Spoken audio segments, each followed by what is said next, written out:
s'appelle? Un nuage de lait dans une tasse de thé. Quelle peine veux-tu que j'ai à choisir entre le passage des tropiques et dès que tu ouvres les yeux, ces aurores plus lointaines qui m'éblouissent? Le phosphore blanc des lèvres des autres femmes m'avait jusqu'ici rendu l'amour impossible. Incertain de te trouver, j'écoutais le bruit des chevelures heurter les vides de ma paresse, et je n'entendais que le bouillonnement de cet air mécanique. Il faut avouer que je me suis souvent laissé prendre aux trompeuses altercations de ce couple rigide. Le réverbère et le ruisseau. Parle sans crainte. Ces mots que tu vas dire, je les connais, mais qu'importe. Voici que notre vie monte lentement avec des yeux qui me regardent et qui m'oublient. Tu vas encore me verser de souviens-toi.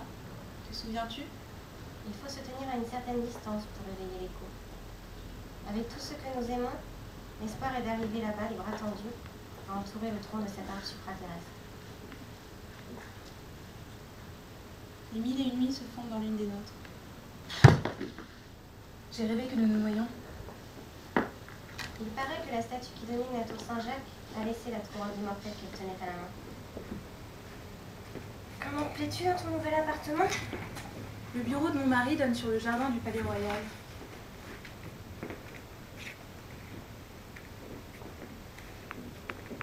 C'est très justement qu'on a comparé certains regards avec l'éclair. On y retrouve les mêmes branches brisées, les mêmes jeunes filles blondes, adossées sur ces meubles noirs. Tu es plus belle qu'elle. Je sais. Tu as une échappée étincelante qui se fond dans mes cheveux. L'as-tu entendu rentrer? Elle m'aura courante. Tu penses à le courante.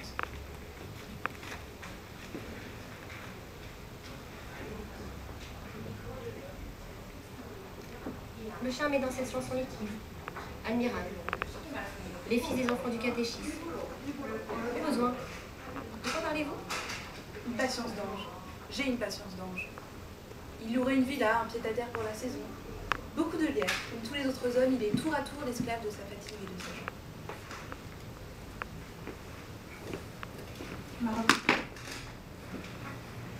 La boîte des bras à l'intérieur des peluches bleues.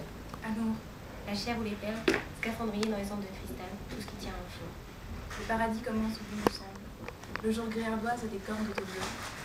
La nuit, on vole sur une palme argentée. Que fais-tu demain? Les grands magasins seront ouverts. La jeunesse de tant de femmes.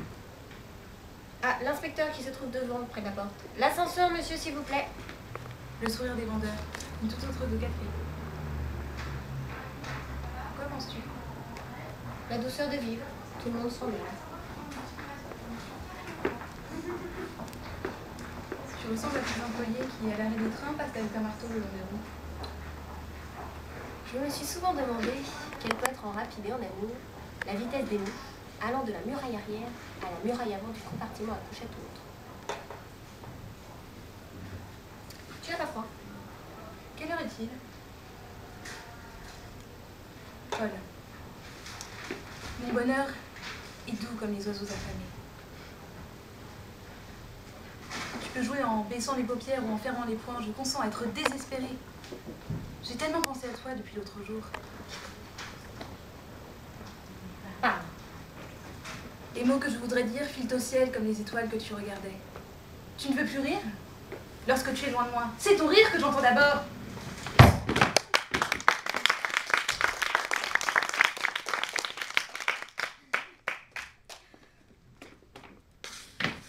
Chers amis, je suis venue vous faire mes adieux. C'est dommage qu'une promenade à Genève ne vous ait pas tenté. Je ne me console pas de partir seule. Je suis si fatiguée. Plus fatiguée? Oui, des vertiges. Ma tête est comme ces machines annonçant le prix de la marchandise achetée. Je suis perdue dans ces parages. Avant l'arrivée de Paul, un rayon de soleil tombant sur la plante verte me tenait en haleine comme un roman d'aventure. Vous devriez prendre une tasse de tilleul avec du cognac. Quelquefois j'ai des malaises semblables. Eh bien, je me fais faire une infusion bien chaude de tilleul. J'y verse quelques gouttes de cognac. C'est très efficace. Ne voulez-vous pas essayer?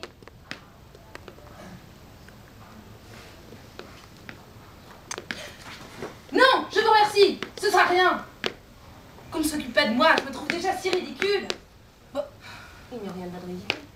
Veux-vous que je sonne. Ne vous dérangez pas. Vraiment. Vraiment. C'est égal, une petite tasse de tiel avec un peu de cognac ne vous ferait pas de mal. À quelle heure votre train? 19h33. Votre adresse? Hôtel Bristol, Genève. J'espère que vous n'allez pas trop vous ennuyer. Je vais la distraire, mon vieux. Hein. Je compte sur toi. Qu'est-ce que tu vas faire là-bas? Me souviens-tu de mon ami Jean Le Houilleur? Je devais aller le voir depuis longtemps. Il a été mon meilleur ami. Vous m'en avez souvent parlé. C'est vous qui m'avez encouragé à partir. Et je le regrette presque maintenant. Il m'est si facile de ne penser qu'à nous. Si seulement vous consentiez à quitter Paris. J'aimerais tant faire revenir ce rose sur ce visage. Ne plus vous voir ces yeux cernés. À vous croire, bientôt ma vie serait en danger. Ce sont les nerfs. Cela passera. Demain, à cette heure-ci, je serai loin de vous. Ce sera la solitude douce et chaude. Il me semblera que je vous ai quitté depuis des semaines, des mois, des années. Les gens parleront. Ils s'agiteront. Dire que la caresse de l'eau sur la berge m'émeut et m'attendrit déjà. De la terrasse de mon hôtel, je vois passer sur le lac des voiles blanches. À l'heure où le soleil se couche, ce paysage m'enivre. Après avoir été tout le jour ce grand lac silencieux, il devient un moment de crépuscule, une contrée féerique et surnaturelle. Entrez! Monsieur, la voiture est en bas. Il ne faut pas me mettre en retard. Oh, j'ai le temps. Si je télégraphiais à mon ami Jean qu'il ne m'attende pas. Reste donc. Oh non, on revient constamment sur ce pas. Chose bien excusable. Je sais trop que pour moi, la réalité est ici, dans cette amitié qui est la vôtre. Et l'incertitude dehors, parmi les becs clignotants et les visages affairés.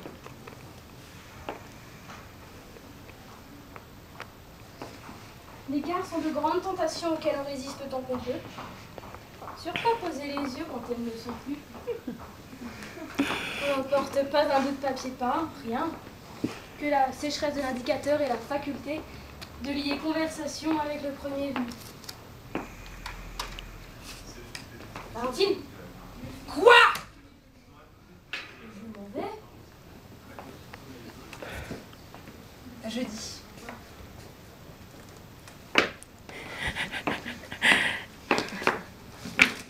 Au revoir, mon vieux.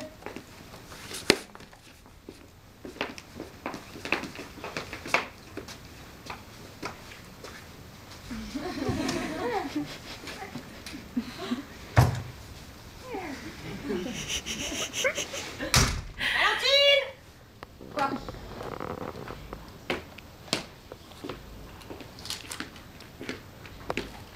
Une porte se ferme et notre vie commence. Je connais cette voix fausse comme les nuages.